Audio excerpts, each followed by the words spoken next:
alive! It's alive! It's alive! It's alive! Dominic Lawton can be wild.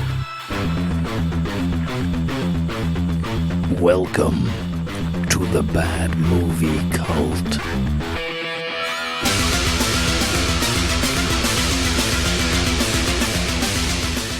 Today we are talking about what some people say is the worst film ever made. It is, of course, Manos, The Hands of Fate.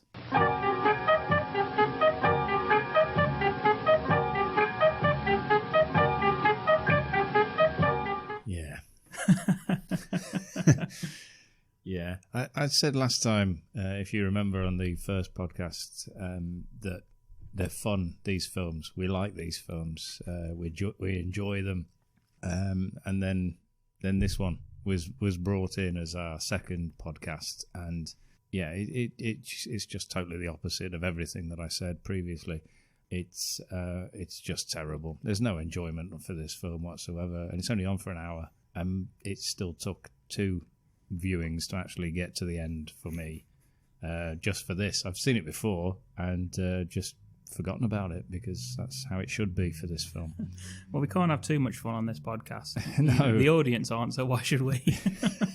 Yeah. I would think on this occasion, this is probably us talking about it would be preferable to anyone else just watching the film. Whereas it was quite the opposite again on the other film. That was much better than what we were saying. But this one, Let's just crack on straight into it. So, Manos, The Hands of Fate, for anyone who doesn't know, is a 1966 American independent horror film. It was written, directed, produced, and starred by Harold P. Warren, or Hal Warren as he is in the credits. It's a credit there that is incredible, and it's also one of those things that is also quite consistent throughout terrible films, that one person just needed to make a film and therefore funded and did everything they could themselves. Short of the music, this guy did everything, and we'll get to the music in a minute. Yeah, Harold Warren was actually a fertilizer and insurance salesman. It's a good combo. He had a walk-on part in a TV show, and he became friends with the writer, who was Sterling Siliphant. He started speaking to him on set of this show, and he bet him that he said that making a horror film is easy, and he bet him that he could make a horror film himself totally. This is the output. Yeah, and this is certainly horrific. And he wrote the outline. They were in a coffee shop when they had this conversation. He wrote the outline for the whole film on a napkin in that coffee shop. It's actually, the plot itself is better than the film. If you were just to tell somebody the plot, they'd be like, "Oh, right, okay, that's okay." But the execution of the whole film, that's something else. They had a budget of $19,000, which in today's money is $150,000. It's nowhere near enough, honestly. If you haven't seen the film, do. And I apologise for that recommendation immediately, because don't. And as for the plot, Ken, do you want to let us know what you've got for that? It's simple. As I say, the plot itself actually makes it sound like it's a reasonable film. It's a family get lost in the desert and stumble across a cult who sacrifice people, and the leader takes women for his wives. Mm-hmm. And that's it. They can never leave. It's okay. That's not a bad plot, but it's a very, very bad film. Yeah, well, it's just. Oh man, I mean, the equipment they used to make this film on was rented, so they just got through scenes as quick as they could to get it back in time for the amount of time that they've rented it for. The camera only shot 32 seconds of film at a time. It was a wind-up handheld. You had to wind it up by hand to make this camera record, and they only had 32 seconds, which is why there's so many crazy cuts to this film. And there's pauses, there's scenes without dialogue, there's just scenes where people look at each other, long scenes, even though you can do 32 seconds. That's a long time if it's just someone looking at someone else. In close-up as well. And then we see the person they're looking at looking back at them for another few seconds. Yeah. And Harold P. Warren, by all accounts, was a fucking arsehole on set. He was just very easily to anger. He was very amateurish, and the crew. So I saw a thing that the crew behind his back would call the film "Mangoes, the Cans of Fruit." Behind his back. I'd probably watch that film. I'd watch it over this. Of course, Manos in Spanish means hands. So the film's title is actually Hands, the Hands of Fate. Yeah, which is, again, that's probably better. Because Manos, incidentally, is never in it. No, he's not in this film. He's the sort of god that they worship. Yeah, not sure what he's supposed to represent. A hand. It's just a hand. Not sure what his powers are or anything like that. But if he's just a hand, yeah. And also, it's worth pointing out that they had no sound recording equipment, so they recorded it and then they dubbed it all with about 4 or 5 people later on in a studio. And it's the dubbing is just special. It really is. The little girl is blatantly a woman doing the voice. Yeah, putting on a little girl's voice. Yeah, with her hand over her mouth. Yeah, seems to do that a lot. Which is terrible. But then again, you don't like the little girl. She's an awful character anyway. Yeah, luckily she's only got about 3 lines. Yeah, and you hate her for all of them. Yeah, the crew actually weren't paid, or the cast weren't paid to do this film. Instead, Hal Warren said that he would give them a share of the profits. Yeah, I wasn't paid to watch it either, which I might have to contact Hal Warren if he's still about. I'll ask him. It played to one cinema, which was the local cinema, the Capri Theatre in El Paso, Texas. Which was immediately burned down. No, it wasn't, but it must have been close. I read that the premiere, Hal Warren rented. He got a big spotlight to go outside the cinema, and he rented a limo for all the cast and crew. So it had a bit of a Hollywood feel. Unfortunately, he didn't have enough to buy more than one limo, so he told the cast to queue up a block away. He'd drop some off, then the limo would go round and pick them up and drop them off again at the cinema. To be honest, these stories are better than the film. So, if there was a documentary about how terrible the making of this film is, it must be more entertaining than the film itself. Yeah, and this film was just remained totally obscure. And then 1993, a TV show called Mystery Science Theater 3000, an American TV show, found it, put it out, and just sort of cemented its place as one of the worst films of all time, which it definitely is. Yeah, no argument there. No. Yeah, most bad films you can still find humour in them, but this is just a pain. It's agony to watch it. Let's listen to the theme tune. It's a nice bit of smooth jazz. Yeah, the music in this film is atrocious. It's just like porn music from the 70s.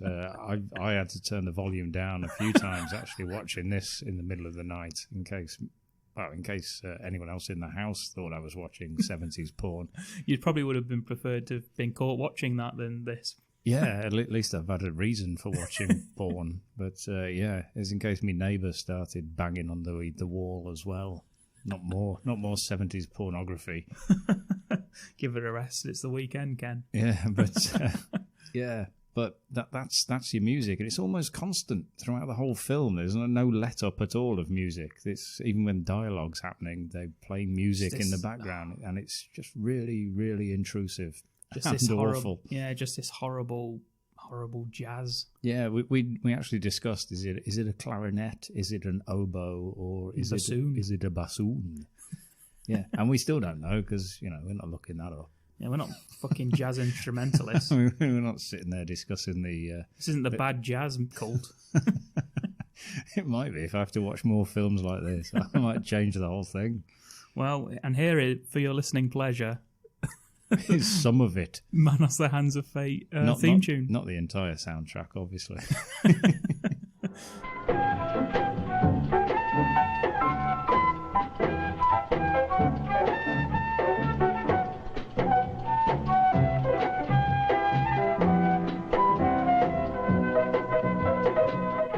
Okay, so we start with lovely shots of the Texas desert. Yeah, just and a car just driving through. Yeah, there's lots of just shots that last forever, and what had happened there is that Hal Warren was originally going to put titles in, starring and the name of the film and whatnot, and just didn't.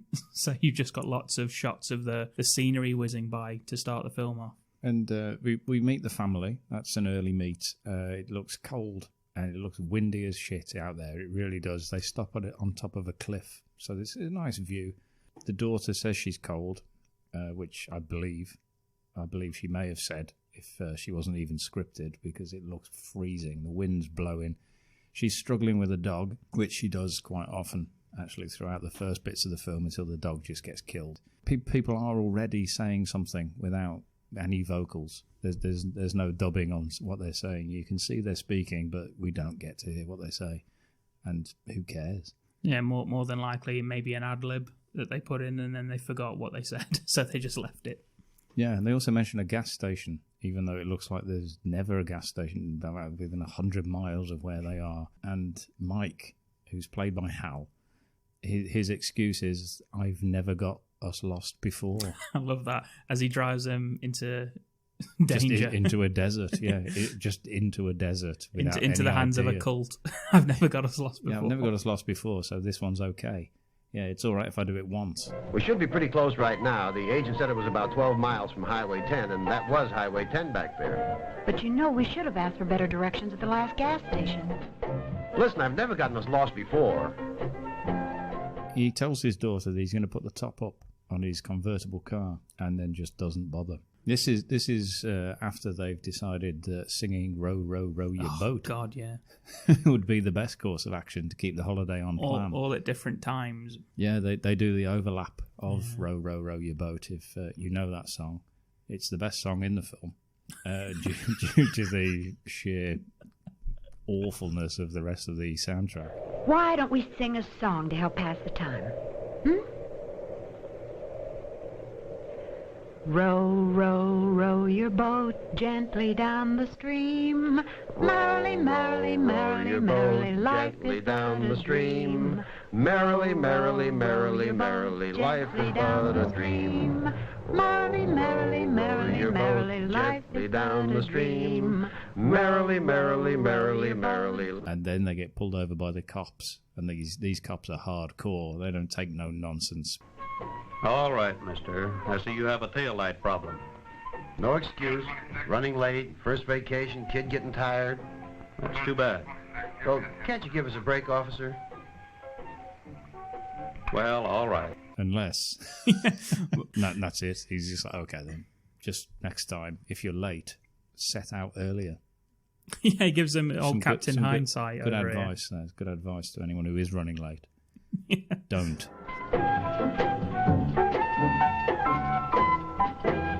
And that's when we get introduced, of course, to the other stars of this film. There's a kissing couple in another car, and that's pretty much all they do. They just kiss each other. They've got a little flask of, you assume, alcohol, and they Hooch. And they kiss. They kiss each other, and they do that more than 3 times. I think we find them out there in the same car in the same place for the whole day. They're at night time later on when you see them. Yeah, and they're still just kissing. It's not even leading to anything more than more kisses. It's just kissing, and they look about 30 plus, mid-30s. Again, not sure why they're out there. I wonder where they're going. Man, like there's nothing up that road. Yeah, first we see them, and it's, I wonder where they're going, as the family, Mike drives his family past them, and they do point out that there's nothing that way, and then just continue with the kissing. And Mike just comes across, apparently Hal himself was unlikable, and he's written Mike unlikable as well. He's a fucking dickhead. Yeah, it's probably not even noticed that Mike's an idiot, because he's written it as himself. But yeah, Mike's a bit of an idiot all the way through. These quick shots again that we see of him driving towards the same thing 3 times. It's not even like, oh, that bush there's he's driven past that once. There's literally a massive sandbank about 3 foot in front of him. It's just dead ends. He's driving directly into a dead end. Yeah, and that's when we get the kissing couple again, and the police turn up, and the police get out and say, "How many times I got to tell you kids?" So it seems that the policeman's main job is to just tell off kids for kissing in their cars. And it would appear it's just these two, again and again. Yeah, and the young lad says, Oh, sheesh, holy cow, man. I'm surprised he didn't say daddy-o. No, it's pretty cool. It shows how young he is in his mid-30s. How many times do we have to chase you kids? Oh, she.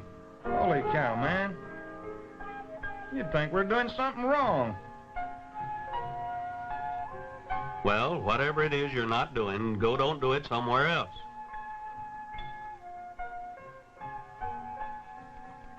Why don't you guys leave us alone?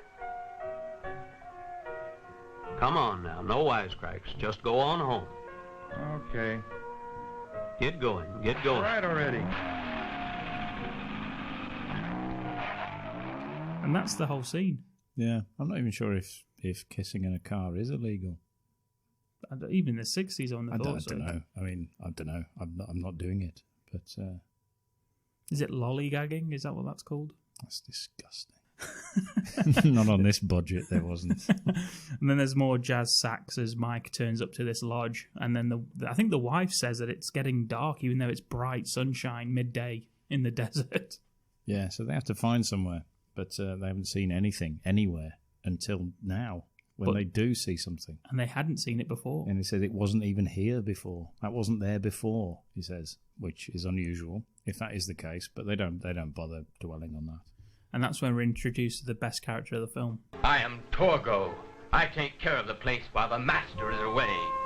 yeah, I was going to say arguably, but it's not arguably. He is the best character, and he's also the worst character. Simultaneously. It's quite remarkable that he manages that. It's either a testament to his acting, or it's not. Which I would say it isn't at all. It just goes to show the quality of everybody else in it. I mean, the first shot of this character, he appears to be pleasuring himself. Yeah, I'm not sure what he's doing, but we see him, and he's kind of it's just his face. And then there's just a massive pause where everyone just stares at each other. There's some jazz playing, and they're all looking around nervously, even Torgo. Yeah, it's weird. It's like it's almost a minute of just characters looking at each other whilst the piano suggests something's happening, and nothing is. Mike, of course, asks if they can stay. There is no way out of here. It will be dark soon. There is no way out of here. No way out? Well, you know, we could spend the night here, and then tomorrow we could... Mike, I don't want to spend the night here. I don't like the looks of the place. Well, it seems we have no alternative. Well, how about it, Torgo? Can we spend the night here? Well, I don't know what else we can do. To which Torgo says no. It's the most unwelcoming looking lodge with the most creepy looking person working there. Yeah, the master wouldn't like it. Mike, of course, being a dick, says that, well, we're here now, so we might as well stay anyway. The master will be fine. Not knowing who the master is, but deciding he'll be okay with it. And the wife is so opposed to this. She's sort of almost in tears at the fact that they're staying at this place. But, Mike, I don't want to stay here. And the master wouldn't approve. Don't worry about it. We're here now, and I'm sure the master won't throw us out. Well, how about it, Torgo? I don't want to stay. Let's leave. I don't know about it. I just don't know. Torgo, we'll stay tonight, and then tomorrow... You cannot stay. The master would not approve.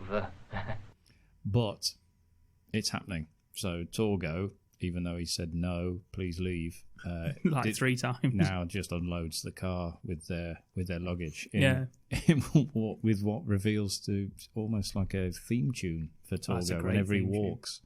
He walks rather difficultly. He walks like he shit himself.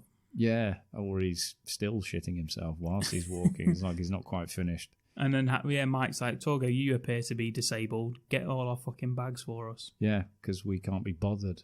At no point does he say that he is even working there or that he's a baggage boy or whatever. He just tells him to go get the bags. He just takes care of the place while the master's away. It turns out, reading into this film, that Torgo is supposed to be half man, half goat. He's got goat legs, which you can't tell from the film. What you can tell is that he's got padding in his legs, and that's it. And he walks like he's shitting himself. So if that's what they wanted, I don't know why they didn't mention that he was half goat. Look at this. We then get a look at this, and we get the painting, which apparently was painted by the wife of the person that played the Master, so therefore it's in the film fucking 6 times. Yeah, we look at that a lot. There's lots of close-ups of that. He's with a Doberman, so the Master looks a little bit like Freddie Mercury in this, and he's got a dog. He looks so sinister. Must be the Master himself. Oh, Mike, I'm scared. He has the meanest look. And that dog. I'd hate to run up on him in the dark or even in the light for that matter. The wife exclaims the animal is the most sinister she's ever seen, even though it's pretty much just black with glowing eyes. Yeah, you can hardly see the dog itself. Yeah, it's quite a dark painting. Torgo's theme tune, and then he shuffles. Yeah, he's bringing the bags in. Again, anyone, even the daughter, could have brought the bags in a lot easier than Torgo seems to be doing. But, you know, they'll abuse the hospitality that Torgo's already refused them. And also, they seem to be trying their best to make it sound like this house is bigger than it is, where they lose things. Because from what it looks like it's one room with a bedroom attached and possibly a kitchen, though you never see it. Yeah, it's just a couple of doors. It's just one room and 2 doors. And they spend a lot of time looking for things and shouting out, even though it's obviously there's only 3 rooms in this whole place. Well, we discuss the Master because they've seen the painting. And they're asking a few questions.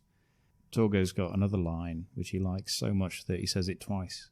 That must be your Master. Where did you say he was? He has left this world, but he is with us always. No matter where we go, he is with us. What? No matter where he goes. What does that mean? That dog is the most vicious-looking animal I've ever seen. Well, I hope he goes where the Master goes. There is nothing to fear, madam. The Master likes you. Nothing will happen to you. He likes you.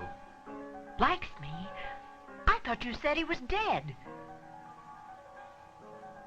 Dead? No, madam, not dead the way you know it. He is with us always. Not dead the way you know it. He is with us always. Yeah, there's a lot of that in this film, a lot of repeated lines. Hal loves a repeated line as well. Yeah, Hal loves a repeated line as well. Nice. Thanks. Is that when we get the wolf howls? Yeah, then we hear a ridiculous animal noise. I don't know if it's supposed to be a wolf or what, but we never see what it is, so it doesn't really matter. It's just a noise. What would it be in the desert? Coyote or something? Torgo. Yeah. For all I know, it could have been anything.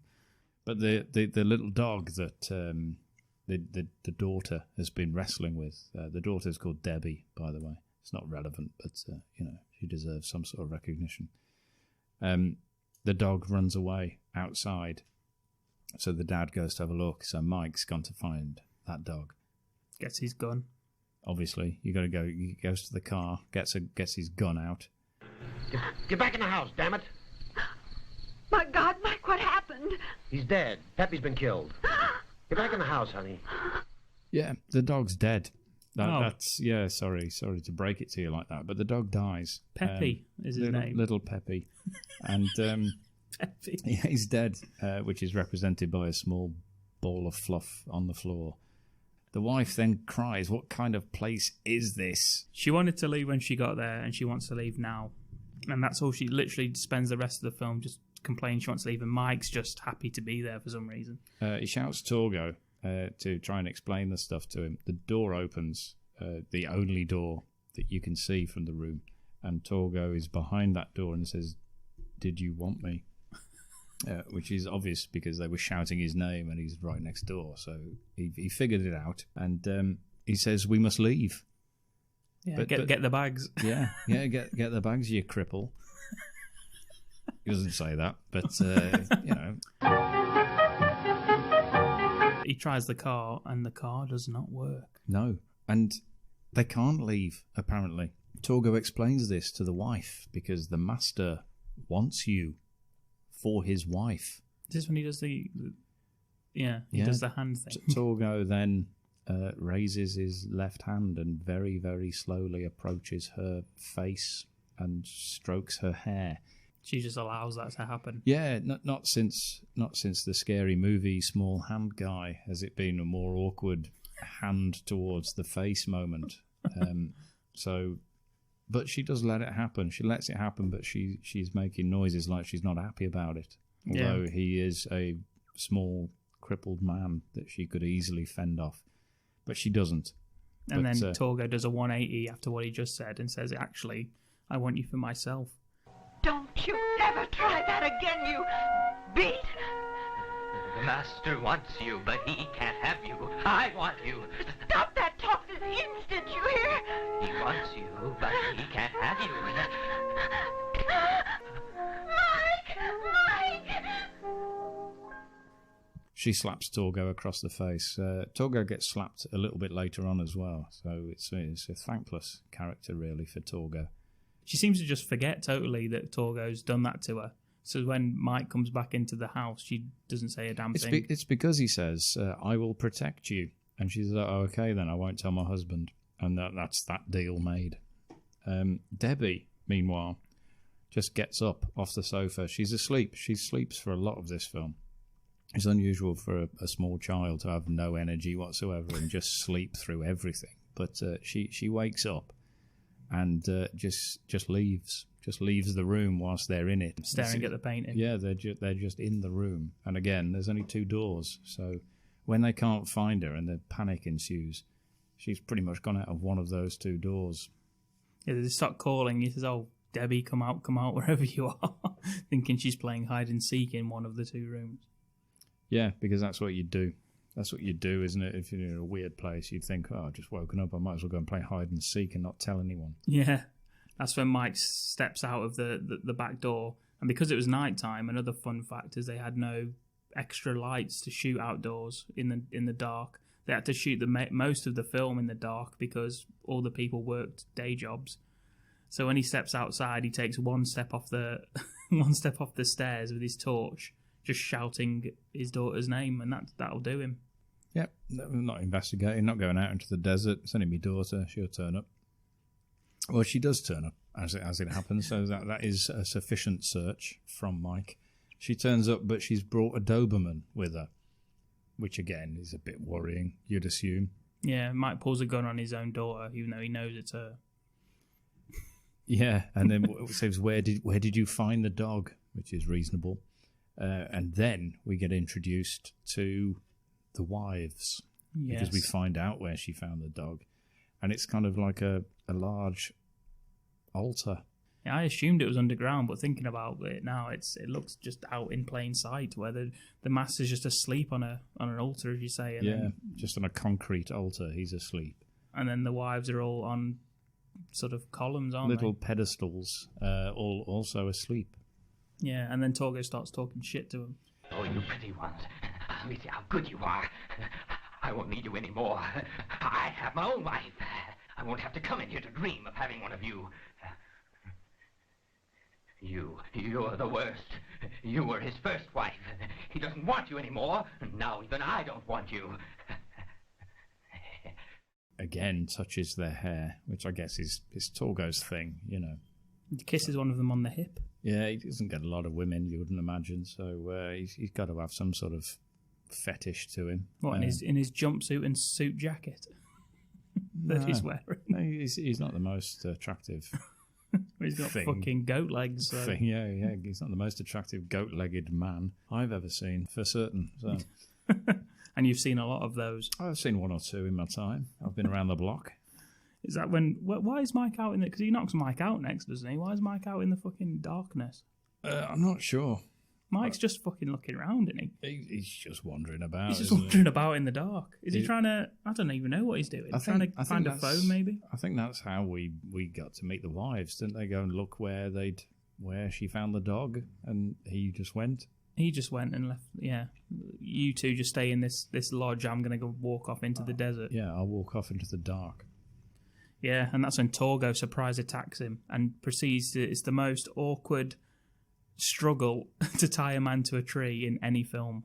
Yeah, because he can't walk, for a start. Torgo can't walk even when he's not dragging a large man. Plus, he seems to be about 5'3", the guy who plays Torgo, and Hal's obviously Just about 6 foot and overweight. But instead of suggesting that this is what he's doing, they show it in every painful second Of him struggling to drag him. Trying to drag him across the sand, which he eventually does, and sort of leans him up a tree.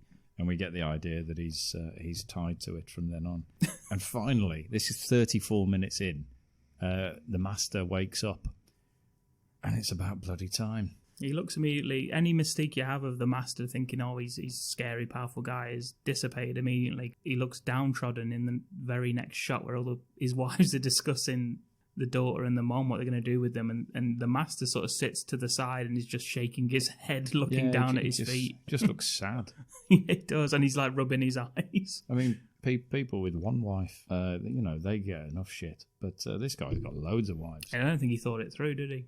No, I mean, no wonder he keeps them all asleep on pedestals. But if it's the same time he's asleep, then he gets no peace. He gets no time to himself to enjoy a little bit of master time. I wasn't sure where you were going with the beginning of that sentence. I said time.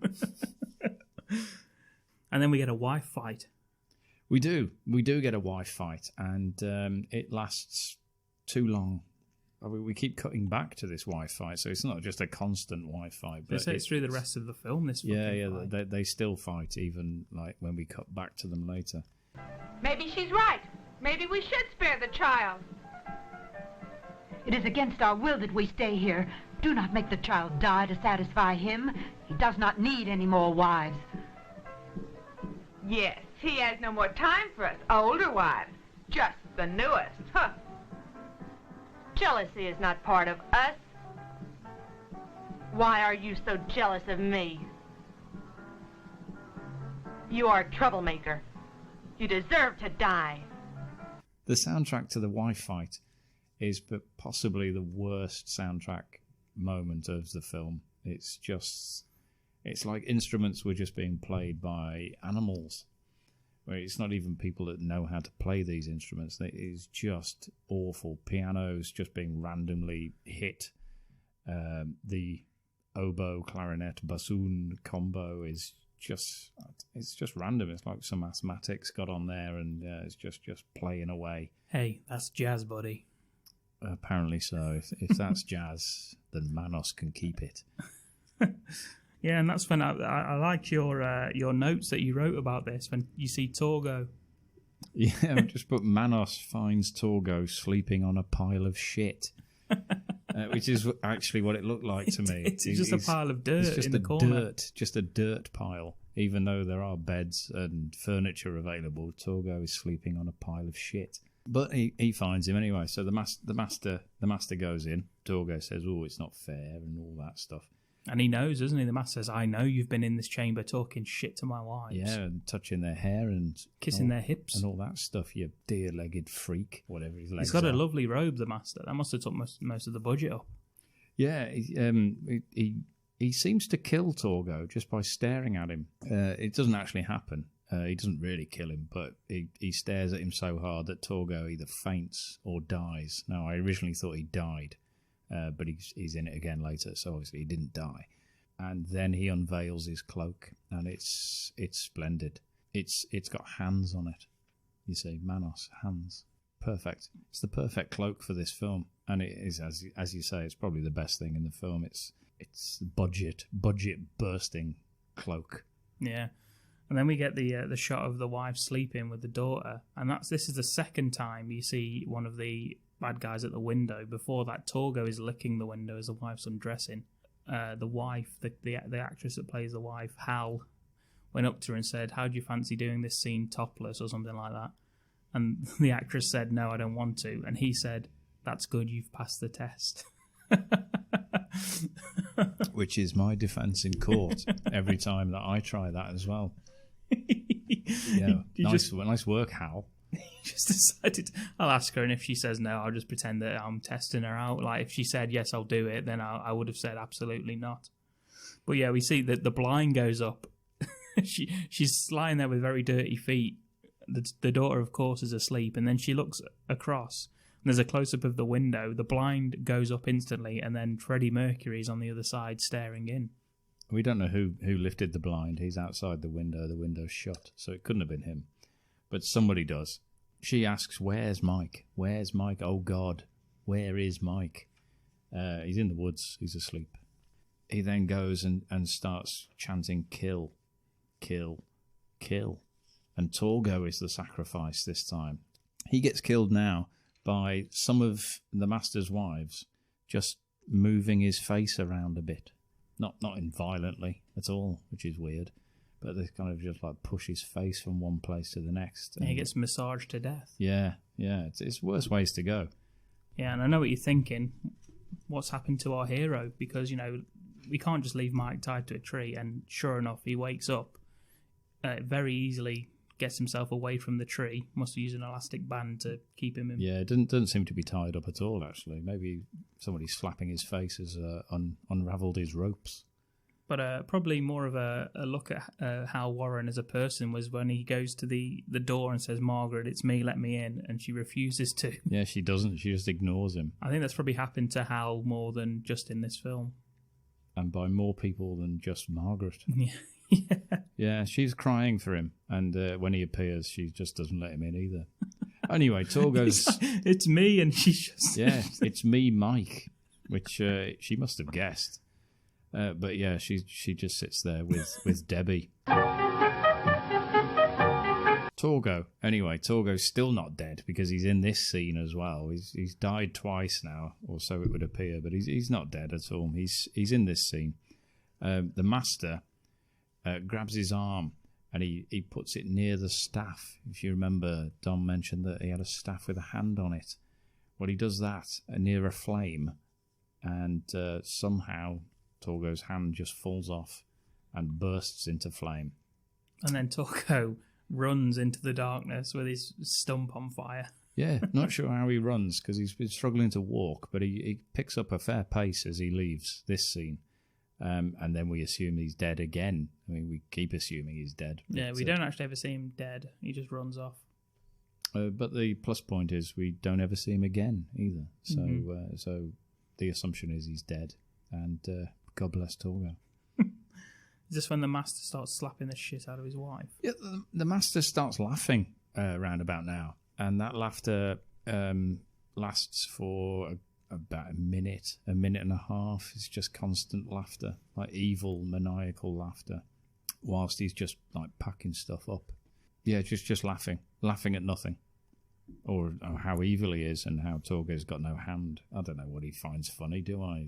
He's the master, for God's sake. Then he starts slapping his wife, numerous times, because there's one wife that's objected to the film. I don't know. She's objected to something. She's objected to a child being involved. Yeah, basically, the master seems to be a paedophile who wants the daughter as his wife, and this one of his other wives, says that she doesn't agree with that. Yeah, he doesn't like that, the master. He kill whatever he wants. He wants wives, he gets wives. That's how he works. That's how he operates. Yeah, so he just slaps the shit out of her face, probably for longer than he laughs, which is already like a minute and a half. So that's 2 minutes of just slapping the same woman in the face.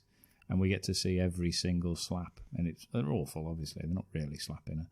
But he sort of dances around for a little bit as well, flowing his cape about. Yeah, not sure what he's doing. I don't know whether they forgot to put some sound effects of extra slaps in or something. But it just seems very unfocused, this. It's like the master is dealing with Torgo, but then he's fine to just let those guys run off. The family sort of run off into the desert whilst he's just pissing around disciplining his wives. Yeah, he should have left them asleep. That's what he should have done. That's when you wake up all your wives. What do you expect?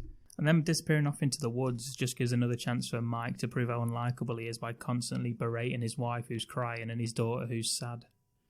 Yeah, they've escaped. So they've escaped the house. They're now in the desert. The obvious suggestion of what they should do next is go back to the house. No, Maggie, we can make it. We'll rest here for a minute. We can make it. Let's go back. They'll never think of looking for us at the house. You know, you might have a point there. Please, Mike, please, I can't go any farther. Listen, we can lock ourselves in the kitchen. I have my gun. So they make that decision. The decision's made. They all vote on it and decide, yes, okay, then you're probably right because they're looking for us. So they won't be looking for us at the house, which is a twisted way of thinking, but they've gone for it. Debbie, the daughter, then needlessly asks, "Where's my puppy?" This is the first time she's spoken since the beginning of the film. Yeah, if you remember, the puppy died ages ago, and I think they just told her he'd run away. But so she asks, "Where's my puppy?" And Mike, he's had enough of this. He's just like, "Please, Debbie, not now." He just dismisses her instantly. Even though that is the first time she's spoken for about 40 minutes. He's had enough of her shit already. He's not taking any more of this. Let's not forget the snake, the stock footage snake that they've got. Yeah, which he shoots. Randomly. He just shoots it, and I think twice. Yeah, the point of that is, I think, for gunshots, because the cops are still out and vigilant as ever. So they look. They do, they somehow hear them in their car and sort of drive to a random location, and almost as soon as they get there, they dismiss the shots as, "Oh, they're probably from Texas." That, sound travels better at night, is what one of them says. Yeah, because we're in the boondocks. That's what he says. And and they assume that the gunshots probably, in fact, came from Mexico, which is an odd assumption. But they take a small torch, walk to the front of the police car, and then just turn it off and walk back and say, "That's enough." That sure sounded like shots. We'd better check. This hour of the night, there can't be anybody out here. This is the boondocks. Well, sound does travel a long way at night. It could be clear over in Mexico, for that matter. And so the family get back into the place, and then we get some of the worst editing you'll ever see in a film. Yeah, it's like they can't even edit a still image. It's like a room with all the doors shut, and then it edits again, and it's slightly different. What about the moon as well? The moon moves as well. They've got an image of the moon, which then moves. Just moves to the right. It just moves a bit. It's quite unbelievable, really. They should just have used a still image, but they didn't. It reminds me of, there's a absolutely superb TV show called Garth Marenghi's Dark Place, where they have a shot of a clock at 12:01, at 12, and then it changes to 12:02, but it slightly moves the clock. They perfectly sort of capture the essence of these sort of awful edited films. That's a real recommendation, by the way, everybody. That's not a joke. That is a superb program, Dark Place. But yeah, so the master comes out of the bedroom, and then the family come in, and then they shoot at nothing. Where the master was, it's gone. I'm guessing they're trying to say that he disappears. Hello? Well, maybe not.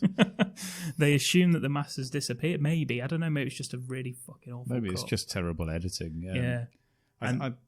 He appears to shoot the master at point blank range. Yeah. Which the master just stares at him. Yeah, because then you see a point of view from the master of Hal shooting him in the face, and then it cuts back to the master who's just staring down the camera, and then fades to black. Out of focus. Very out of focus. Yeah, we're looking at the back wall, aren't we? Yeah, not sure if that was intentional either. Not sure if any of this film's intentional. And then the next morning we get two women in a car driving through the desert. We get the kissing couple. They've been there all night, the kissing couple. They're still there. Yeah, this is about the 5th time we've seen them just there in their car, kissing away. Yeah. And then they pull up to the lodge, and who steps out the door? Welcome. I am Michael. I take care of the place while the master is away. Little nod there to what Torgo said. So you know, all that makes the audience think, hang on, he's replaced Torgo. Which isn't a bad ending if you give a fuck about the film, which no one does. But you won't. You won't by this point. We then get a shot of the wife, who's now a wife of the master, and also the daughter, which is very controversial for a 60s film. Yeah, and the end credits. The end credits are kind of like highlights of the film with the actors and their names appearing, which at first you would assume they were bloopers just watching them again, but if you've sat through an hour of that shit, then you realise that the bloopers were probably part of the film as well. And a theme song at the end. Not horrible. Not really a theme. They didn't mention Manos. So is it the woman just screaming? Is it that? Yeah, she just sings. She but sings horribly. Something. It's terrible. Yeah. And that's the end of the film. The end, well, about the very end. Or is it? Yeah. Because it says the end with a question mark as we see the painting again for about the 15th time. Which you actually think, well, obviously, yes, no one's making a sequel until very recently, and now there's fucking 2 sequels. Which is ridiculous because Flash Gordon ended with a question mark. And I've been waiting for that sequel to be made ever since, hoping that they would do it. And this film, this has the end with a question mark, and I never, ever want to see these sequels at all. And it would only be you that would make me out there, you people out there that would make me ever sit through this. And I hope you won't. Yeah. Do you have a favourite character in this film? Well, it's Torgo, isn't it? It has to be Torgo. He's so uncomfortable on camera. And he's beautiful. He's a beautiful freak. Yeah, I'd say best death, but there isn't. There's only one, and that, well, I suppose 2 if you can count Peppy. Yeah, the ball of fluff on the floor. Yeah, I guess the best death scene's Torgo, isn't it? With his hand on fire. I mean, Torgo runs this film. He rules the whole thing. Yeah, if you're going to take anything from this film, it's Torgo. A perfect Halloween costume for the kids. Just get some pillows. Yeah, stick them down their thighs. A cowboy hat, a staff. Yeah, and then tell them to take loads of drugs. Yeah, don't stop feeling random people's hair. Yeah, Halloween, I don't know if you'll get away with that. And that's it. That is pretty much the whole film. It's joyless. There's not much fun to be had in it. We sat through it because we are the bad movie cult, so we've got to watch these things. We watch them so you don't have to. Yeah, which would be a great tagline if. Thanks. Maybe we'll do something with that. Maybe not. I've said it many times on the Facebook group. Oh, have you? Yes. Well, there you go. Speaking of which, we are online, www.badmoviecult.com. We're on Facebook, as Ken pointed out, the Facebook group. Just search Bad Movie Cult and you'll find us. Twitter, Bad Movie Cult. Instagram, the same. If you have any questions you want to send over to us, there's a contact page on the website. Just give us a little message on there and we'll respond. Or we'll respond on this podcast, actually, if you've got any questions. Same again on the social media platforms. And also, if you have any film pictures that you'd like to pitch us, you think you can do better than Ken. Last week was Bazooka Squad, and Ken has a new one for us this time. Ken, what have you got? This one's a little bit different. This one is the same plot. This Bazooka Squad? This film plot. No, of course not. No. That would be irrelevant totally. Just read the same film pitch out. I've written one, and that's it for every podcast. This one's called Bazooka Squad 2. Hey, no, you just wait. No, this one is that a family get lost in the desert and stumble across a cult who sacrifice people because it's actually a good plot. It was just a terrible, terrible execution of it. Will this be a reimagining? Is sort of a Blumhouse version of Manos, the Hands of Fate? I think so. I think it could be, yeah. I haven't got a title for it because I haven't had time. Well, let's say now that this is a reimagining of Manos, the Hands of Fate. So let's call it Manos. Is that what you're saying? Yeah. Okay. As long as Hal's not still alive and got any court cases out for like I plagiarism. I think he's dead. Oh, thank goodness. Yeah. He was pretty old then, and it was 1966. So. Well, okay, so that's the plot. It is the same plot. However, my characters have different actors. I think you'll agree it's a step up on every single one of them. Torgo is played by Rick Moranis. You know what? I'd watch that already because I like Rick Moranis. Yeah, so there you go. I've brought him back from the brink of retirement. Rick Moranis is back. The Master, I've got John Astin, who was the original Gomez Adams from the Addams family. He's 90, so we better get a move on if we're going to play this. Right. But he was the best character, I thought, for that one. Mike, based purely on what Mike looks like in the film, is Ray Wise. I don't know who that from Twin Peaks. So Ray Wise from Twin Peaks and from Dead End, a whole host of films. You'll have seen him. You know who Ray Wise is. Yes, I do, yeah. See? Yeah. There you go. So he's Mike because he looks like him and he's a far better actor.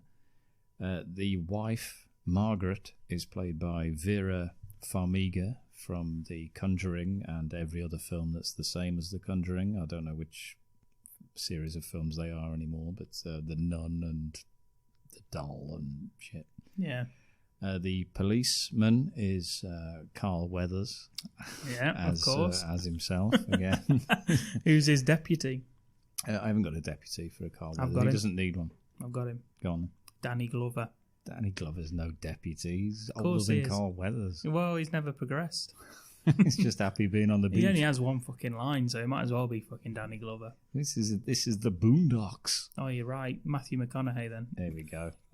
Just a brief cameo. Yeah, because Danny Glover's got a lisp these days, so he can't say Boondocks. I've got it. Clint Howard. Clint Howard, nice. Yeah, that's the one. He would never progress in the police. So No, that's fine. He's got victim. He could have been Torgo if we had a smaller budget. Yeah, no, but I've got a big budget on this. Rick Moranis every day. So Carl Weathers and Clint Howard, the most unlikely of cop duos. The kissing couple. I'd love to watch a film with Carl Weathers and Clint Howard as the policeman. I'd love to see just Carl Weathers in a cowboy hat. I think that'd be a good look for him. Yeah, I think we could probably find an image of him in a cowboy hat somewhere. Bit of a jaunty angle. I think, what was he wearing in Rocky IV? Did he not have a big hat on for that? He's got the United States. Yeah, but did he not wear a hat? He had a top hat, I think. Oh, it was a top hat. Oh, that would have been a perfect opportunity. Yeah.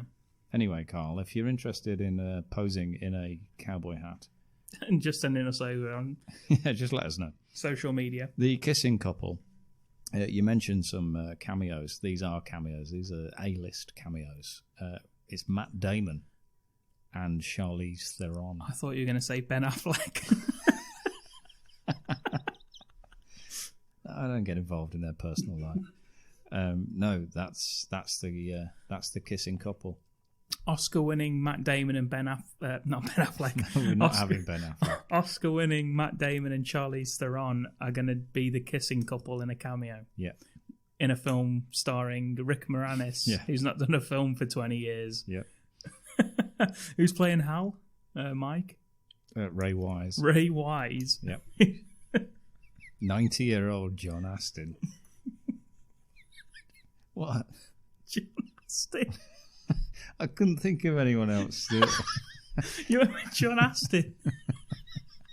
He's mustachioed. Oh, he looks God. like the guy. He looks like the guy, but better. Yeah, okay. I was going to go Tom Selleck, but he's too big. Yeah. He's still too big. He's like whatever age he is. I mean, you just put a massive. It doesn't have to be mustache based. You could. They could put a fake one on. No, I'm not having that. Okay. It's got to be some sort of reality. Who plays the daughter? You're just getting a random child actor. Oh yeah, because all the child actors I can think of are adults now. Yeah. Yeah, I was going to say Dakota Fanning, but she's about 30 now. Yeah. Peter Bark. Good call.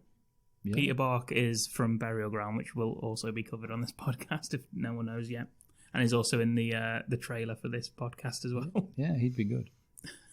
He'd be good as Debbie. I think he's about 70 himself now. He was about 30 when he did Burial Ground. When he played a child in that film. Yeah, so that's it. It's the same film, but it's just It's a reimagining. It's a reboot. What about here's one for you? What about Manos 2? Electric Boot? No, Manos 2: The Return of Torgo. Ah, spin-off. Yeah. Is it Rick Moranis? I think Are you going Clint Howard? No. You've mentioned him. Well, I had Terry Crews, but now I think about it, it's going to be Clint Howard. And what he's doing is, it's just him. It's a sort of cross-country, you know how like Pee-wee.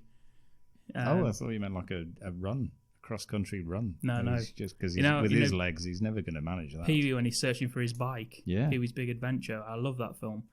And I think the same, but just instead of Pee-wee, it's Torgo. He's looking for a bike. He's looking for his hand. Oh, yeah. Yeah, okay. Well, are we going to have Francis in it from Big Adventure? We're definitely having Amazing Larry, I know that. Yeah, because he's got something to say. But this isn't my film pitch, it's yours. So is it going to be filmed on location, Texas? Loads of moths, Yep. shit, Yep. equipment. Yeah. Yeah, exactly. it's We're not all up in the production value. Well, no, because I've spent all that money on Damon and Charlize Theron. For their fall. So, yeah. For their brief appearances of just kissing. If Matt Damon's not happy to do it, I'll kiss Charlize Theron. Yeah, I thought you'd say you get Ben Affleck. No, he's got nothing to do with this. I think we should have Ben Affleck in He's there. played Batman. We can't afford him. There we true. go. So we agree that. Yeah. Well, we'll get that looked into. If you think this Ken is a fucking loser and I can do much better than him, send us over a film pitch. We'll read it out. We'll dissect it and see if we like it or not. But you have to have Carl Weathers in it as the cop. That is true. Carl Weathers needs to appear in it. If you're not having Carl Weathers as the police, then we're not interested. You're a loser. Yeah, Carl Weathers needs to be in every single film pitch. Have you got anything else to add, Ken, or are you happy with that? I'm not happy that I've watched the film, to be honest. Manos, it's awful. I never want to watch it again. Yeah, me neither. No, I think that's what we should end with, just the promise that we'll never watch that film again. Yeah, and do yourself a favour and don't watch it either. However, if you are a glutton for punishment, it is on YouTube. Yeah. In a restored, it was in 2013 or something, someone found it at a garage sale, a copy of the original film, and restored it. So it's in beautiful HD if you want to watch it, and it's online on YouTube. Thank goodness that happened. Yeah, imagine watching that not in HD. It would have been even worse. You couldn't see the fact that Torgo has four eyebrows for some reason. Yeah, double eyebrow Torgo, they call him. And with that, we'll bring this podcast to a close. My name's Dominic Lawton. As always, thank you, Ken B. Wild, for watching the film, turning up, and just being you.